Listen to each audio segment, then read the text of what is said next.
All right, so we're going to learn how to get this floating cross done today.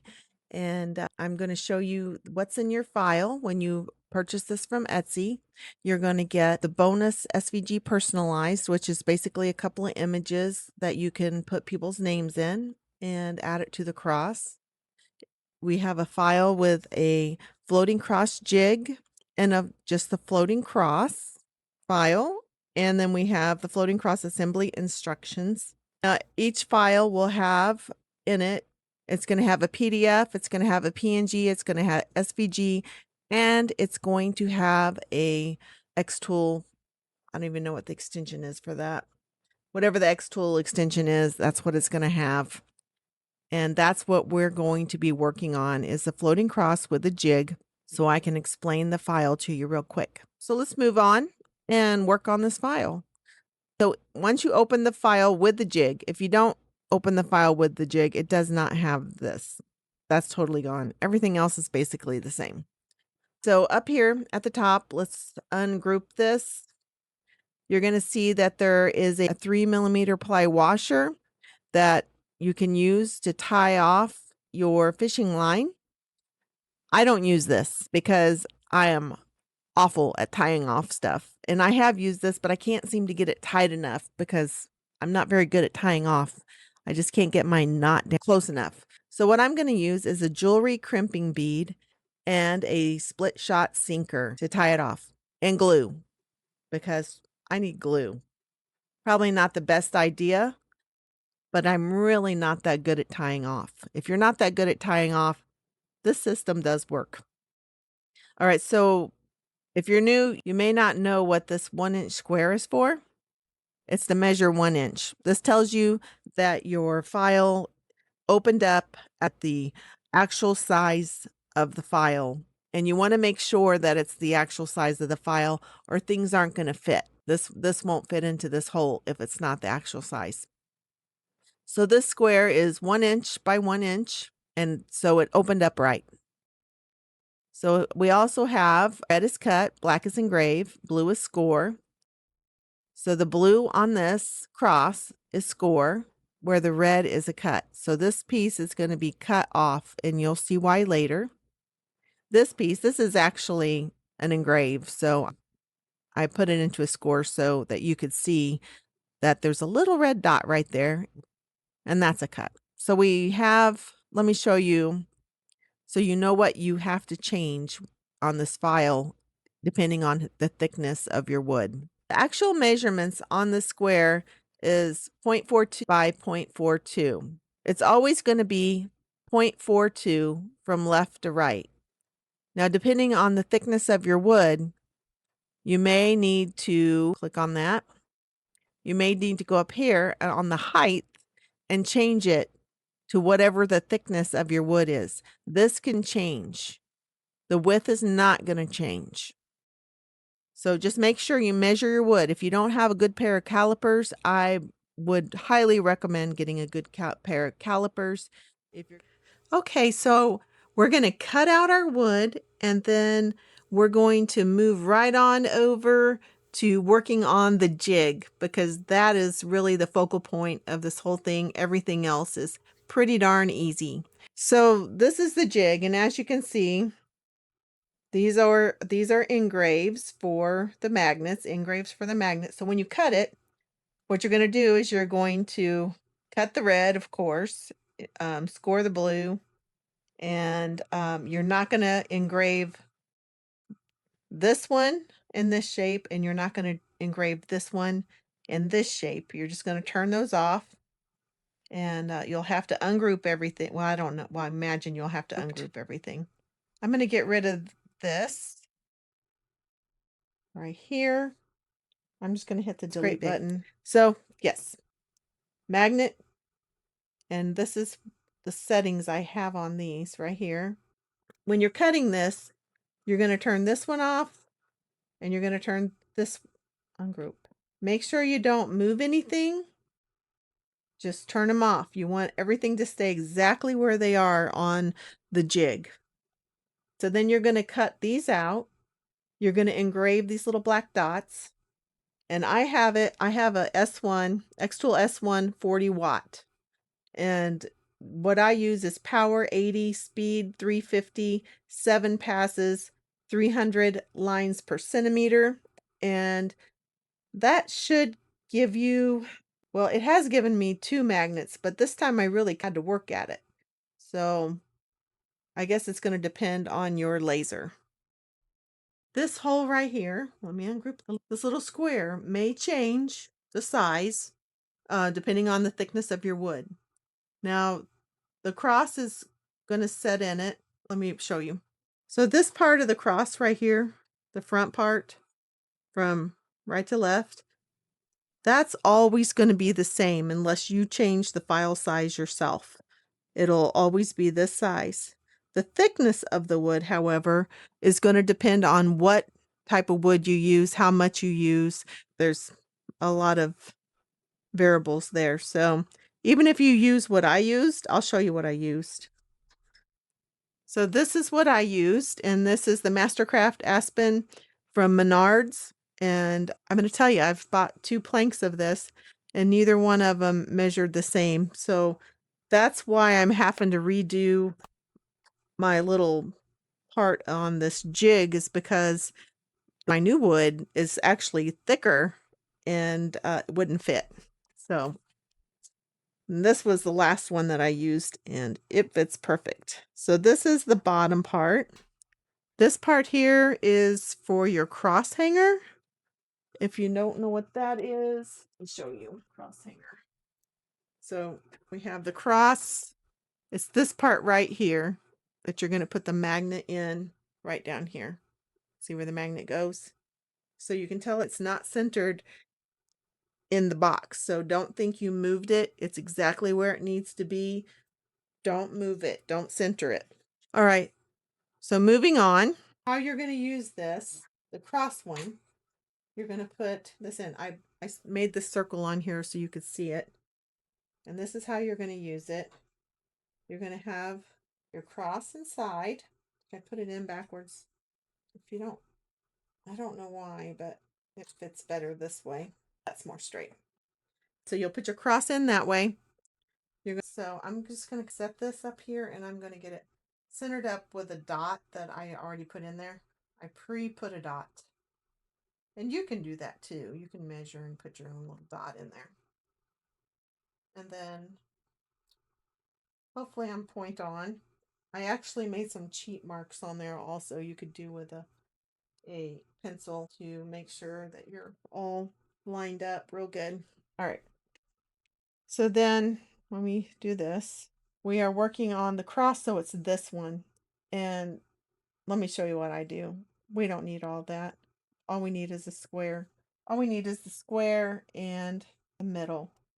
And I'll just move the whole thing and then hit the back button whenever I'm done.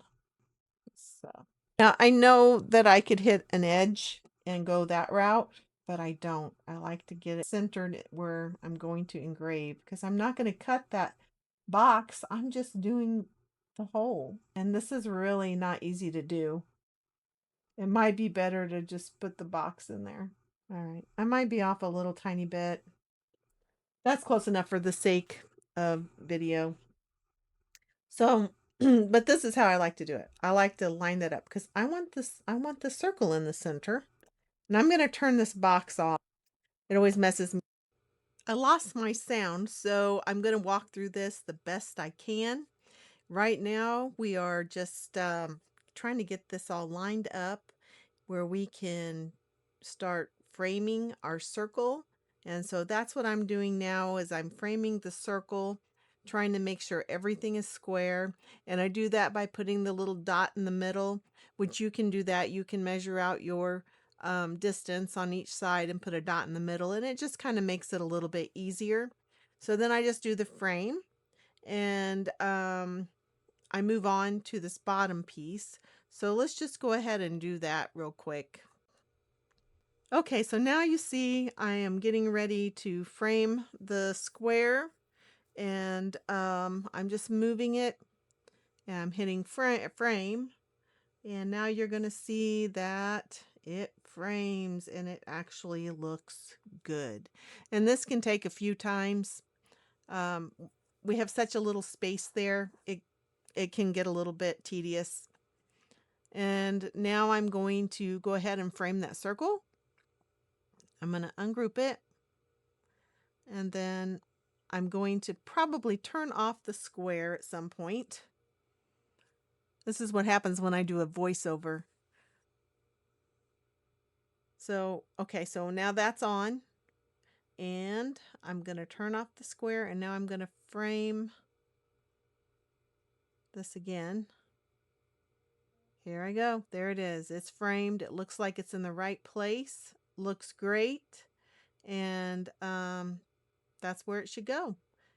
Then I would just engrave it, and I would not do any more than 7 passes. I would definitely get a piece of plywood, or I mean a piece of scrap wood of the wood you're using, and do a practice and see how many magnets you can get in at 7, and make sure it doesn't go all the way through. 8 went all the way through with me, as I had mentioned before. So let's move on to putting this thing together, which is pretty easy, and getting it tied off. All right, moving right along. So I have all my pieces here. I'm going to start putting magnets into all my little cut holes. I don't know if you can see that. 2 magnets, perfect. So let's just start putting these things together.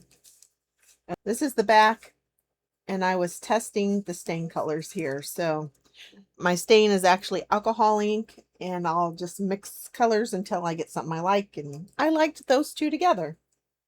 So that's what we have.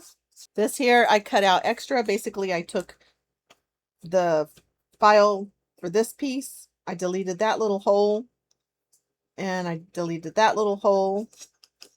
But this little engrave hole, I made it a cut, and I cut it on, I don't even know how thick that is. It doesn't look like a true 1/4 inch, but I'm sure it's called a 1/4 inch ply. And that's going to go over because, got to put it on, right? It's going to go over because I need that to fit. So this is my little sinker, and I need that to fit in here. All right, we have a hole in the bottom. Oh, shoots, I need a hook. I hope I have some hooks. I do. So there's my little baby hook right there. And I believe they're called eye hooks or eye pins or screw pins. And what you're going to do with that is you're going to take you off a good amount of fishing line. And I'm just using 4-pound fishing line from Walmart. And I got a good amount. Very good. I couldn't even tell you. Let's see. 20 inches maybe. There's 12, 24 inches.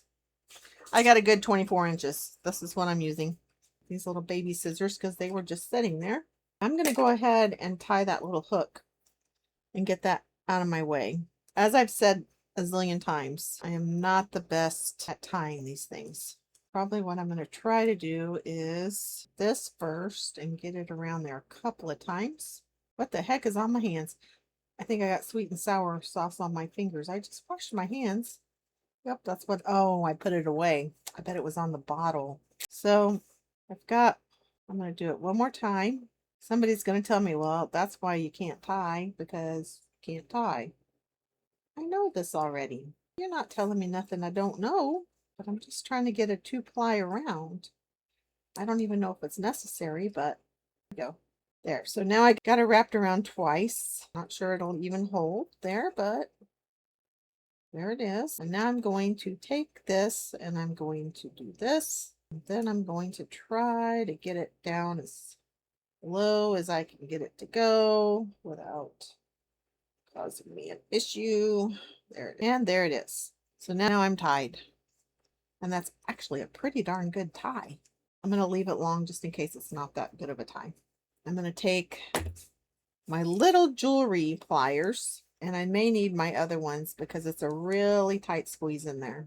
If I can get a hold of that. I don't want to get a hold of the string. I'm trying to keep the string out of the way, but I don't want it to get down here because it will break. I have broke plenty of strings. See, that's not even going to fit in here. Let me get my other littler. These are actually bending wire, but I think it's going to work better. I probably didn't need this deep. I think the bottom is actually deeper than the top, truth be known.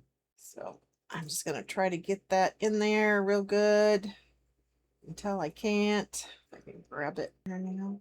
I don't want it to come out, so I really want it in there good. That's good. That's real good. Now am I going to be able to cut that out of there? There it is. So if you look, you can't see the little hook that's up in there. The string's coming out. It's nearly invisible. You can hardly see it. You can't even see it from a distance. So that's done. Let's go ahead and glue in our magnets. And I'm going to use wood glue to start with. Ooh, I put that on its side and it leaked out everywhere. Oh, don't be a mess. Of course, it's going to be a mess. And then I'm going to put one magnet at a time in. And I'm going to poke that down. Got a little sideways there, didn't it? Sure did. Let's find something that has a little bit of, there it is. Poke her down. And then I'm just poking it down flat. Getting it in there as flat as I can. And now I'll probably use a little super glue. It's doing pretty good. It's sticking to the side there. A little bit of super glue. And I don't want that tiny magnet. I may need it, but right now I don't. So now I've got that. And a little bit. I want it even. I don't want it too far down that it's not going to pull, because these are fairly small magnets. I actually do want to put a little more glue in there, but I want to fill that space. Then I also, well, we'll use this, but I also want the magnet cleaned off. Now that should dry fine. I don't have a, I really want that there. It's coming.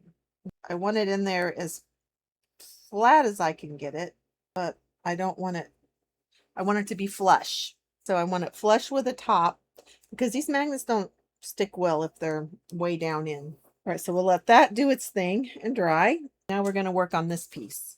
We're not going to glue this together until we get the magnets in. And I think this is only going to fit maybe one magnet. Might fit one 3mm and maybe this 1mm. So it might fit 4mm in here. Let's just, oh, we got to check our polarization before we do this. Just see. So actually this hole is going to fit a 1mm and a 3mm. So if you have different sizes, sometimes that helps you out if your holes just doesn't go as deep as you want it to. Okay. Well, I'm going to check the polarization. All right. We got it. Oh, don't be stuck. No, I got it. All right, so it's perfect. I had them in the right way. The reason that I use wood glue is because the super glue will absorb into the wood pretty quickly. Right now, I need to get out some of the wood glue because I've got way too much. Well, maybe I don't. It just was laying on top. Fine. It's fine. It's lovely. So let me put this one in. It's going to go down. That looks good. Now I'll use super glue to hold the magnets together. And that's probably going to splatter as it did. And I'll just wipe it off, even it out. It's actually, it might be down there a little bit more than I want it to be.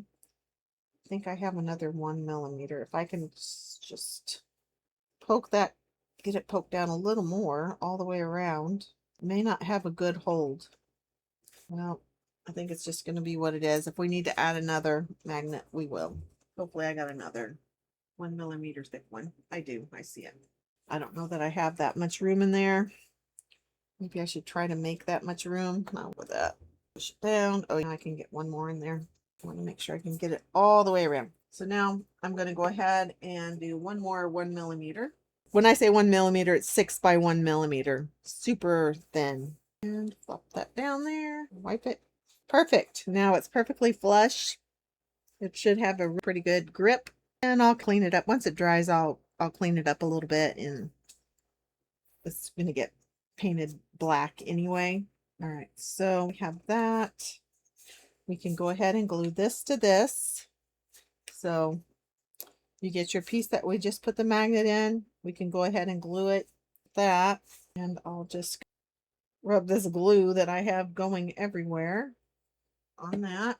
And I'll probably use a little dot of super glue also, just to cure it really fast. And I'm just going to hold it. Where's my little rag? I want to get any seeping glue out. Looks good. How's this side? Looks Pretty good. Both sides look really good. So now our cross hanger, I hope I'm focused. Our cross hanger is done, and we can actually glue it into here. So we have the hole right here. See the little hole right there? I don't know if you can see it or not because of the lighting. Hole right there. You want the end to face that hole. So the end of this is going to face the hole. So I'm going to go ahead and I'm going to glue that in. And I'm going to move this. I think I'll do this. I'm so messy with glue, guys. Tying knots, glue. I'm good at making files, though. So I've got glue everywhere. Now that I have glue everywhere, put it up here. I'm going to go ahead and stick this in. And super glue is taking off my alcohol ink. Let's do another project. All right. So I want this to be straight. And I'm going to bring it forward. Push it towards this hole. That's perfectly flat. That looks great. We'll let this dry. I think everything's pretty much dry enough. So let's go ahead and we're going to create a spacer with some magnets. And what I mean by that is I'm putting some magnets right underneath here. And then I'm putting this right here. That's too much space. So let's remove a magnet. Well, that's perfect space, I do believe. So now we have 2 magnets. So that is 6mm space. And then our string. I better get all my little whatevers together here. And now we're going to, actually I want to see which way this is gonna. Let me show you what happens when your hole is crooked. When you put your cross up there, it's a little better on one side than it is the other, but it's still not that great. It'll be fine. If it's not, we'll cry later. This one's really pretty. Now, you got to keep a good tight hold on this, and this is why I have so much.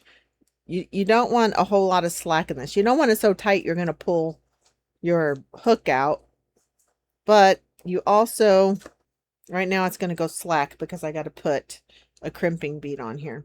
So this is what I do. At this point, you would take your washer and you would put it on and be happy. But I am putting on a crimping bead. Sorry if you can't see. Whoops, very tiny. And I know that this is not doing very well at keeping focus. So I'm putting this crimping bead on, and the reason, what I'm going to do, I think I'll just do it this way. Oh, yes, this will work much better. Hold on, let's fix the camera. All right. So I have my line and I'm holding it tight. I'm checking it from underneath. This is exactly where I want it, right here. Oh, of course you're going to zoom out now. Come on, come back in. Come back in. Oh, well, it's not going to come back in. So it's right here. I want to put it right above. Move all my little extra line out of my own way. It's tight down here. I want to put that crimping bead where it is just like right over the hole. And there's a good possibility. Oh, I don't have my glue open. There's a good possibility that glue may run right down that string into the hole onto the other side, which we'll check it in just a minute. And what I'm going to do is I want to glue this because I feel like it's extra insurance. Excuse my arm. And then I am going to crimp it. And sometimes I break these, which is fine. It's all right if I break it. So I've got it glued. I'm going to check that hole. Everything feels tight. Everything feels fine. I've got my split shot. I'm going to put a little more glue here. Whoops, I don't really want it on the end. Got a little bit much on there, don't I? All right. And then I'm going to take my little split shot. And I don't really know which way you're supposed to do these, but we're going to use the Pac-Man side because I don't know the rules. I want Pac-Man to eat this string and the crimping bead. That's what I'm going for anyway. So hopefully, ooh, I hope I didn't get it too loose. I might have got it too loosey-goosey farting around. I'm going to be moving around a lot. because this is where it gets crazy. It's a little crazy here. So I'm moving that, keeping my line tight. I feel like I'm a little loosey-goosey. I'm going to go ahead. I'm going to put some more glue on here. You may think that's crazy. Maybe it is. I don't know. But that's what I'm doing. I'm going to even hit it with a little hairspray so it sets quicker. Little hair. Missed it. Missed it twice. It's going to make my alcohol ink that I did not seal run like crazy. Yes, it will. So that sets up our glue. Let's get it off of this. This side is sealed, but I certainly don't need hairspray on my sealed piece. Might have had a little glue on there too. Might have to do a little touching, a little touch up, which is fine. It's fine. And then I'm just going to hold that there. Actually, I got a piece of tape for this very reason, just so I don't have to hold it there. I'm going to just get that really tight on the line there, just like that. And I want that to dry. And it should not go anywhere. So once it's dry, we can cut this off and we'll put on this piece right here after we check it and everything looks good. So now I'm going to cut this line and I'm just going to leave it taped like that, and I'm going to glue this on. Let's go this route. Glue her on. See if it's even going to float. It's floating. If it's going to spin, it's spinning. So it's done, and I'll show you all the way around. We've got a good amount of distance. Now, I can see those magnets. And my favorite way to take care of that is a paint pen. You could use a Sharpie or an acrylic paint pen, but this painter's pen works really good. I think I have a Sharpie brand one also. And I am just going to fill this whole thing in the top. And this one will work better with a piece of black craft paper right on the top. Matter of fact, I may have one. This is for the bigger crosses. It won't fit that. So I cut these out on my laser on the craft paper setting. And all this is the decorative craft paper, and it needs to be solid black. You need to make sure that it says black core on it. Otherwise, it's going to have a white core and you're going to be able to see it, which honestly, you can always take a marker and get rid of that. But when you cut that to size and you put that on top of there, if I can hold this, you put that on top of there, it is like, it's totally invisible and you're not going to see the magnet. So that's another thing you can do. Pro tip. I should have cut out some of these. Matter of fact, I wonder if I'm how talented I am. Let's see if I can cut this. I have a really good idea. There you go. Can you tell? Of course you can if you're looking just like that, but oh, I don't have it glued down very good. All right. This side looks really good. I have one side that looks excellent here and one side that my cup is just being in the way. So see how nice that looks. Good. Now we're all invisible. Look how nice that is. So we're done. Now the bottom, if you want to cover that up, you can cut you a solid piece of cork and just throw it over. You can get the self-adhesive cork sheets from Hobby Lobby over in the paper aisle, and the craft paper is, and you can cut that out on your laser. All right. So this is it, guys. Y'all be blessed, and I'll see you next time.